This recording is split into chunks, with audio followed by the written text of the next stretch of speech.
Christmas new year bumper 20 കോടി നേടിയ ഭാഗ്യശാലി കോട്ടയത്തെന്ന് സൂചന.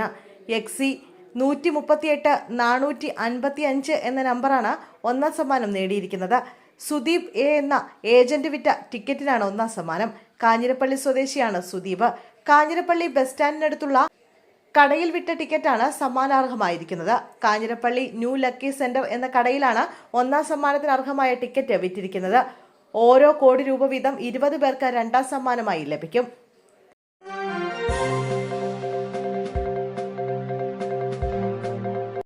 വിഴിഞ്ഞം തുറമുഖത്തിന്റെ രണ്ടാംഘട്ട വികസന പ്രവർത്തനങ്ങളുടെ നിർമ്മാണോദ്ഘാടനം നിർവഹിച്ച മുഖ്യമന്ത്രി പിണറായി വിജയൻ. വിഴിഞ്ഞം തുറമുഖത്തിന്റെ രണ്ടാം കുതിപ്പിനാണ് ഇതോടെ തുടക്കമായത്. വിഴിഞ്ഞം തുറമുഖം വിസ്മയമായി മാറിയെന്നും നാടിന്റെ സ്വപ്നമാണ് യാഥാർത്ഥ്യമായതെന്നും അടിസ്ഥാന സൗകര്യ വികസനത്തിൽ പുതിയ അധ്യായമാണെന്നും മുഖ്യമന്ത്രി പിണറായി വിജയൻ പറഞ്ഞു.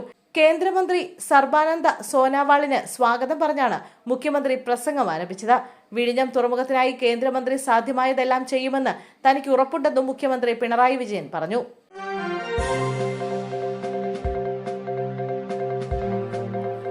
ഈ സർക്കാരിന്റെ കാലത്ത് ഒരു റെയിൽ പദ്ധതിയും വരാൻ പോകുന്നില്ലെന്ന് മുൻ പ്രതിപക്ഷ നേതാവ് രമേശ് ചെന്നിത്തല. കേരളയിലെ സ്ഥിതി എന്തായെന്നും ചോദ്യം. ഈ ശ്രീധരനാണെങ്കിലും പിണറായി വിജയനാണെങ്കിലും ആ മഞ്ഞക്കുറ്റി അവിടുന്ന് മാറ്റി ജനങ്ങളെ രക്ഷിക്കണമെന്നാണ് രമേശ് ചെന്നിത്തലയുടെ പരിഹാസം.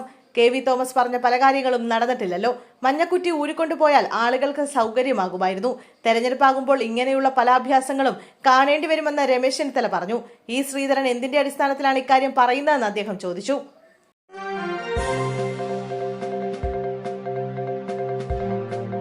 ഒരിടവേളയ്ക്ക് ശേഷം സംസ്ഥാനത്ത് വീണ്ടും മഴയ്ക്ക് സാധ്യത. ബംഗാൾ ഉൾക്കടലിന് മുകളിൽ വീണ്ടും കിഴക്കൻ കാറ്റ് രൂപപ്പെട്ടതോടെ കേരളത്തിൽ മറ്റന്നാൾ മുതൽ അന്തരീക്ഷ സ്ഥിതിയിൽ മാറ്റമുണ്ടാവുമെന്നാണ് കാലാവസ്ഥാ വകുപ്പിന്റെ പ്രവചനം. ഇതിന്റെ സ്വാധീന ഫലമായി തിങ്കളാഴ്ച മുതൽ എല്ലാ ജില്ലകളിലും മഴ ലഭിക്കും. കേരളത്തിൽ തിങ്കളാഴ്ച ഒറ്റപ്പെട്ട ഇടങ്ങളിൽ ഇടിമിന്നലോട് കൂടിയ മഴയ്ക്കുള്ള സാധ്യതയാണ് നിലനിൽക്കുന്നത്.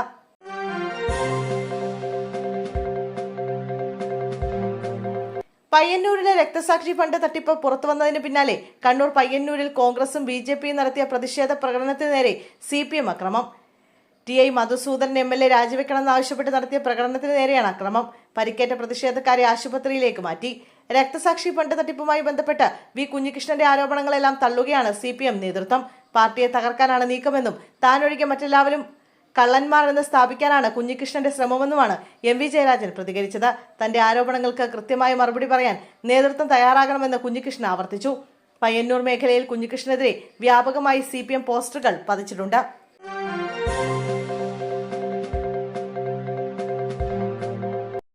സംസ്ഥാനത്ത് മോട്ടോർ വാഹന നിയമങ്ങൾ കർശനമാക്കുന്നു. വർഷത്തിൽ 5 ചലാനുകൾ ലഭിച്ചാൽ ഡ്രൈവിംഗ് ലൈസൻസ് റദ്ദാക്കും. കേന്ദ്ര നിയമം കേരളത്തിലും നടപ്പാക്കും. 2026 ജനുവരി 1 മുതൽ പുതിയ നിയമം പ്രാബല്യത്തിൽ. ഇതുമായി ബന്ധപ്പെട്ട സർക്കാർ ഉത്തരവ് ഉടൻ പുറത്തിറങ്ങും. കർശന നിയമം പാലിച്ച് മുന്നോട്ടു പോകണമെന്നും മുന്നറിയിപ്പ് നൽകി. പിഴയടയ്ക്കാൻ 45 ദിവസത്തെ സാവകാശം, അതിനുശേഷം കർശന നടപടി.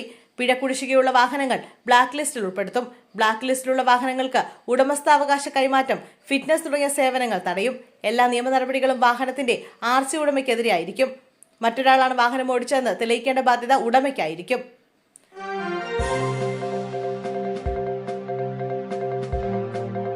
ധനമന്ത്രി നിർമ്മല സീതാരാമന്റെ ഇക്കൊല്ലത്തെ ബജറ്റിലും ആദായ നികുതിയിൽ ചെറിയ ഇളവുകൾക്ക് സാധ്യത. പുതിയ നികുതി സ്കീമിലേക്ക് കൂടുതൽ പേരെ ആകർഷിക്കാനുള്ള ഇളവുകൾ ധനമന്ത്രി പ്രഖ്യാപിച്ചേക്കും.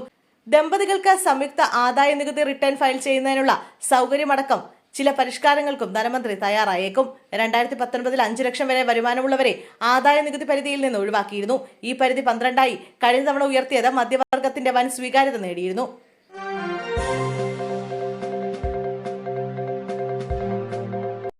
മണ്ണിലും ജലത്തിലും ഭക്ഷണപദാർത്ഥങ്ങളിലും മനുഷ്യന്റെയും മൃഗങ്ങളുടെയും കുടലിലെയും സാന്നിധ്യമുള്ള ബാസിലസ് സബ്റ്റിലിസ് എന്ന സൂക്ഷ്മാണുവിനെ സംസ്ഥാന മൈക്രോബായി മുഖ്യമന്ത്രി പ്രഖ്യാപിച്ചു.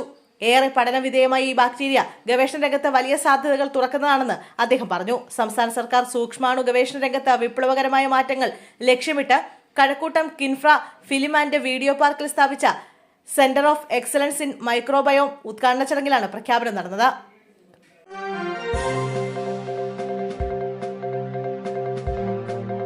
പത്തനംതിട്ട ജില്ലാ കളക്ടറെ ഔദ്യോഗിക വാഹനം അപകടത്തിൽപ്പെട്ട സംഭവത്തിൽ എതിർദിശയിൽ വന്നിടിച്ച കാറിന്റെ ഡ്രൈവർക്കെതിരെ കോന്നി പോലീസ് കേസെടുത്തു. അലക്ഷ്യവും അശ്രദ്ധവുമായി വാഹനം ഓടിച്ചതിനാണ് കേസ്. ഇടിയുടെ ആഘാതത്തിൽ കാർ തലകീഴായി മറിഞ്ഞു. കോന്നി മാമ്മൂട് ഇന്നലെ വൈകിട്ടുണ്ടായ അപകടത്തിന്റെ CCTV ദൃശ്യങ്ങളും പുറത്തു വന്നിരുന്നു. അപകടത്തിൽ പരിക്കേറ്റ ജില്ലാ collector Premkrishnan, gunman Manoj, driver Kunjumon എന്നിവർ ചികിത്സയിലാണ്. ഇവരുടെ ആരോഗ്യനില തൃപ്തികരമാണ്. ഗുരുതരമായ പരിക്കുകളില്ല എന്നാണ് വിവരം. അതേസമയം ഇടിച്ച കാറിലുണ്ടായിരുന്ന കൊല്ലം രണ്ടാംകുറ്റി സ്വദേശി നിയാസും കുടുംബവും ചികിത്സയിൽ തുടരുകയാണ്.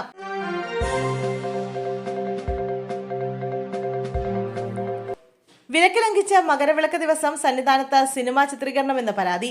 നരിവേട്ട സിനിമയുടെ സംവിധായകൻ അനുരാജ് മനോഹറിന്റെ പുതിയ സിനിമയുടെ ഷൂട്ടിംഗ് നടന്നതായി പരാതി കിട്ടിയെന്ന് ദേവസ്വം അധ്യക്ഷൻ കെ ജയകുമാർ മാധ്യമത്തോട് പറഞ്ഞു.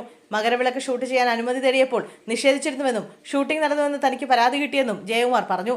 അന്വേഷിക്കാൻ ദേവസ്വം വിജിലൻസ് SP നിർദ്ദേശം നൽകി. റിപ്പോർട്ട് ലഭിച്ച ശേഷം നടപടിയെന്ന് ജയകുമാർ അറിയിച്ചു.